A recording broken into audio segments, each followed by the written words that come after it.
साथियों नमस्कार। साथियों आनंद से रहें और प्रकृति के साथ सुरक्षित व प्रसन्नचित्त रहें। आज मंगलवार का बहुत ही शुभ दिन है और दिनांक आज की 21/12/2021 है। और इस समय जो मैं वीडियो बना रहा हूँ और आपसे चर्चा करने जा रहा हूँ, तो इस समय नक्षत्रों का जो राजा होते हैं पुष्य नक्षत्र जिसको कहा जाता है, वो पुष्य नक्षत्र का समय चल रहा है, दिव्य समय चल रहा है, बहुत ही शुभ माना जाता है।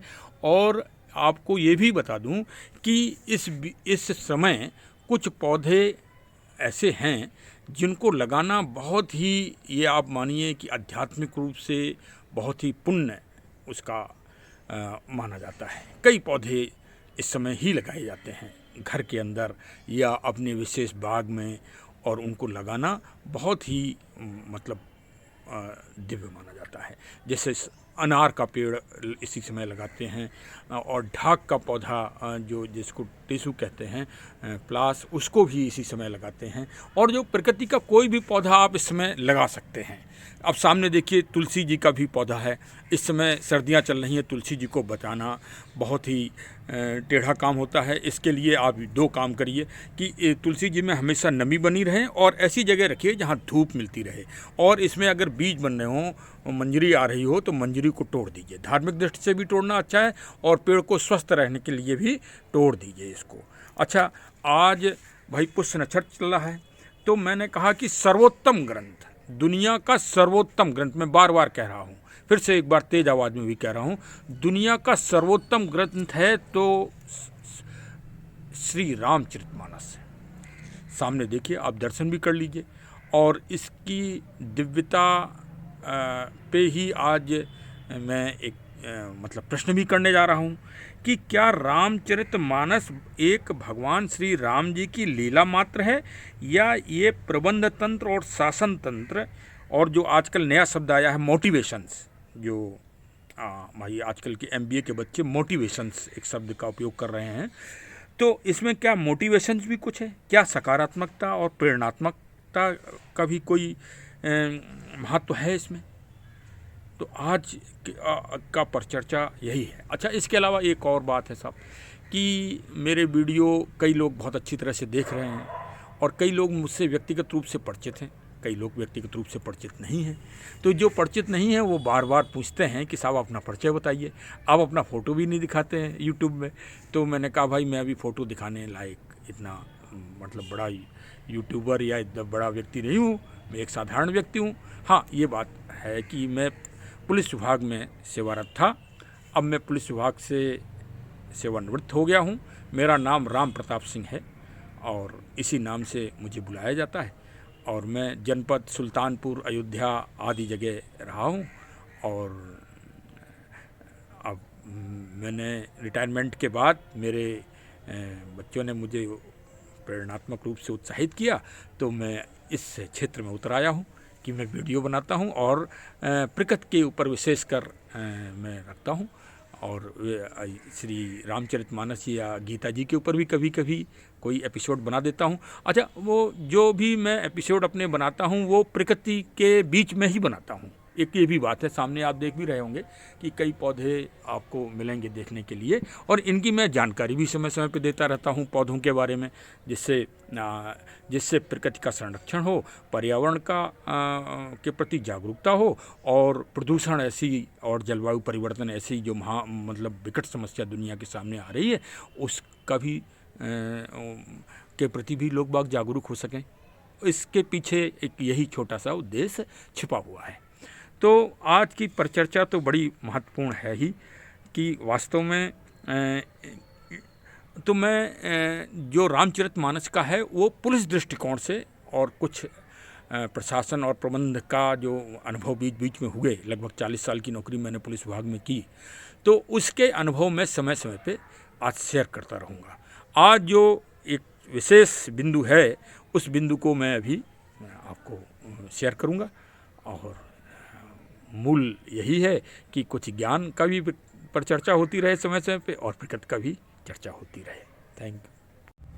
मैंने व्यक्तिगत रूप से श्री रामचरितमानस को पुलिस विभाग के दृष्टिकोण से और प्रशासनिक दृष्टिकोण से और आध्यात्मिक तथा धार्मिक दृष्टिकोण से, सामाजिक व राजनीतिक दृष्टिकोण से देखा तो मैंने जो पाया कि दुनिया में कोई भी भूत, भविष्य और वर्तमान में कोई ऐसा प्रसंग व प्रबंध ऐसा बच के नहीं रह पाया है जिसका प्रत्यक्ष और अप्रत्यक्ष रूप से श्री रामचरितमानस में डिस्क्रिप्शन न हो।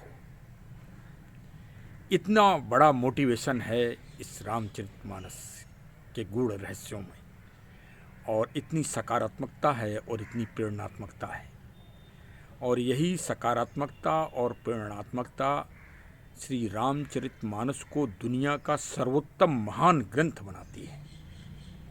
देखिए, मैं किसी शास्त्रों से तुलना नहीं करना चाहता, ना मैं इतना योग्य हूँ, ना मुझ में इतनी बुद्धि है अभी कि मैं तुलना कर सकूं, लेकिन मैं सरल भाव में इस बात को कहता हूं कि श्री रामचरितमानस, देखिए पीएचडी तो आप तब कर पाएंगे ना जब पहले आप एमए तक ज्ञान प्राप्त कर लेंगे।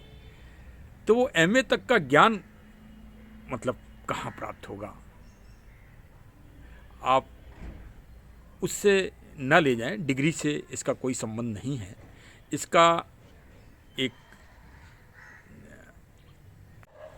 संबंध सामाजिक, धार्मिक और जो राजनीतिक प्रबंध तंत्र के ग्रंथ हैं, जिनको हम ग्रंथ मानते हैं, मैं उन ग्रंथों के ऊपर बोल रहा हूँ कि मैंने बहुत सारे ग्रंथों को और किताबों का अध्ययन किया, लेकिन मैंने किसी में ये बात नहीं पाई कि किसी में ये लिखा हो, ये भाव प्रदर्शित हो कि गुरु गृह गए पढ़न रघुराई, अल्पकाल विद्या सब पाई।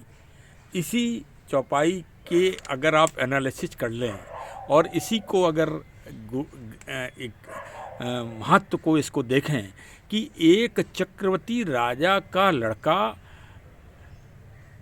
जो भगवान श्री राम जी और उनके भाई हैं, वो गुरु जी के इधर, मतलब गुरु जी के इधर तो एक सामान्य अवस्था थी, वहाँ पर कोई राजा या अन्य किसी में कोई भेद तो था नहीं, एक समान व्यवस्था थी। तो वहाँ पर प्रभु राम जी अपने भाइयों के साथ ज्ञान प्राप्त करने जा रहे हैं, पढ़ने जा रहे हैं।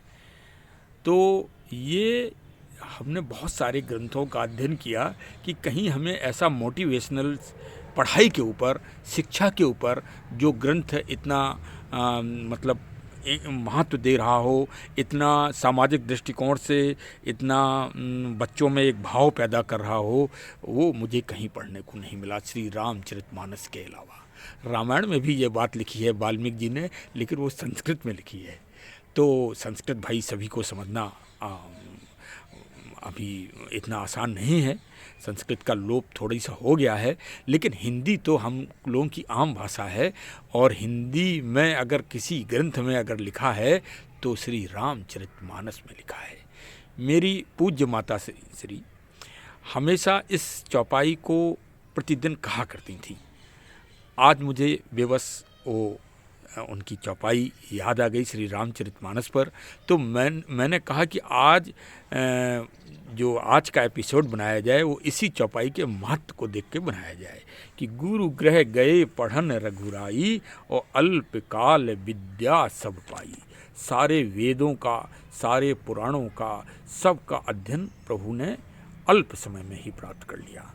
तो भाई हम लोगों को भी अपने बालकों के, बच्चों की शिक्षा का और उनकी पढ़ाई का, उनके अध्ययन का विशेष ध्यान बचपन से ही रखना चाहिए, तभी उनका विकास होगा और फिर वो आगे बड़े से बड़े ग्रंथ जो गीता जी ऐसे रहस्य हैं उनको समझने में वो सामर्थ हो पाएंगे, वेदों का भी आगे अध्ययन कर पाएंगे और बड़ी से बड़ी खोजें और आविष्कार कर पाएंगे जब वो बचपन उनका मजबूत हो जाएगा।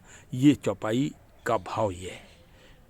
तो चलिए साहब, सामान्य व्यवस्था और सामान्य अध्ययन की व्यवस्था के लिए जागरूकता भी लाना समाज में आवश्यक है, और श्री रामचरितमानस इसके लिए बहुत ही मोटिवेशनल और बहुत ही प्रेरणादायक ग्रंथ है।